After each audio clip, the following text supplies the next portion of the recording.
চাকরি হারিয়ে দিশেহারা আব্দুল আজিজ শুরু করেন হাঁসের খামার। হাঁসের খামারই এখন তার ভাগ্য বদল করেছে। একটি ডিমের দাম 50 টাকা, প্রতি কেজি মাংস 600 টাকা। পুষ্টিগুণ সমৃদ্ধ মাছ মাংস উৎপাদনকারী এমনই উন্নত জাতের প্যাকিং রাজহাঁসের খামার গড়ে সারা ফেলেছে কুড়িগ্রামের রাজারহাটের আব্দুল আজিজ ও তার ছেলে।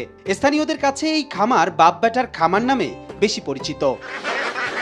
করোনাকালীন সময়ে চাকরি হারিয়ে স্ত্রী পুত্র সহ আব্দুল আজিজ পড়েন অভাবের সাগরে। সেই সময় স্ত্রী পুত্রের মুখে একবেলা খাবার তুলে দেওয়া যেন তার কাছে ছিল দুরূহ ব্যাপার। এমন সময় আশার আলো দেখায় স্থানীয় RDRS। সেখান থেকে প্রশিক্ষণ ও 50টি প্যাকিং রাজহাঁসের ছানা সহযোগিতা পেয়ে নতুন উদ্যমে কাজ শুরু করেন তিনি। পাল্টে যেতে থাকে অভাবের সংসার। প্যাকিং জাতের হাঁসের নাম শুনলাম RDRS এর পক্ষ থেকে, ওখান থেকে আমার মোর ঘুরে গেল। আল্লাহর রহমতে বাপ বেটা রাজহাঁসের খামার এখন প্যাকিং জাতের হাঁস দিয়ে সফলতা লাভ করতেছে। একসময় বড়সড় খামারের লক্ষ্যে স্ত্রীর সহযোগিতায় ঋণ করে খামারের কাজে হাত দেন। বাড়ির পাশে 14,000 টাকায় 3 বছরের জন্য বিল বন্ধক নেন। চেষ্টা ও কঠোর পরিশ্রমে একটু একটু করে গড়ে তোলেন বাপবেটার খামার নামে রাজহাঁসের খামার। কুড়িগ্রামের রাজারহাটে বাপবেটার খামার এখন সকলের মুখে মুখে। রাজহাঁসের খামার একটা দিছে, তার কাছে আমি তাদের পাশে দাঁড়ায়া রাজহাঁসের খাবার, ওষুধ পানি যত কিছু আমি মনে করেন যে দেখাশোনা করি। এই নিয়ে আমরা রাজহাঁসের খামার তৈরি করছি। বর্তমানে বাপবেটার খামারে 152টি খাওয়ার উপযুক্ত রাজহাঁস রয়েছে। হাঁস থেকে প্রাপ্ত ডিম প্রতি পিস 50 টাকা দরে বিক্রি হয়। সেই সাথে ডিম থেকে উৎপাদন করেন হাঁসের ছানা এবং হাঁসের প্রতি কেজি মাংস স্থানীয় বাজারে বিক্রি হয় 600 টাকা দরে। আজ হাঁসের খামার দিছে, ওখান থেকে একটা হাঁস শুনছি, তারে এক ভাগ নিয়ে আসি রান্না করি, বাড়িতেই খাচ্ছি, খাওয়াতে ভালো খাচ্ছি।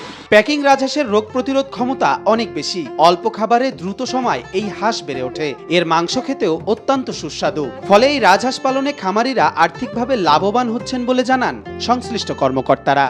এই প্যাকিং জাতের হাঁস পালন করে খুব দ্রুত মাংস বৃদ্ধি পায় এবং এইটা খেতে খুবই সুস্বাদু। প্যাকিং জাতের হাঁসটা এর রোগ প্রতিরোধ ক্ষমতা অনেক ভালো এবং খাদ্যের তুলনায় এর বাড়ন্তটা ভালো, এবং বাড়ন্তটা ভালো হওয়ার কারণে খামারিরা এটা পালন করে লাভজনক অবস্থায় নিজেদের খামারকে নিয়ে যেতে পারছেন।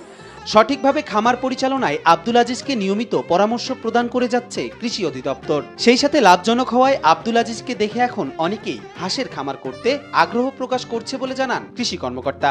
হাঁসের যে সমস্ত জাত আছে তার মধ্যে মাংস উৎপাদনকারী একটা জাত আছে পেকিং জাত। এই পেকিং জাতের হাঁসটা হচ্ছে আমাদের রাজারহাটে সর্বপ্রথম আজিজুল নামের এক খামারি লালন পালন করতেছেন। উনি আমাদের দপ্তরের সঙ্গে সবসময় যোগাযোগ করেন, আমরা পরামর্শ দিয়ে থাকি। তবে এটাতে আছে উনি আরো অন্যান্য খামারিরা ওনাকে দেখে আগ্রহ প্রকাশ করতেছেন, এই জন্যই যে ওটা লাভজনক।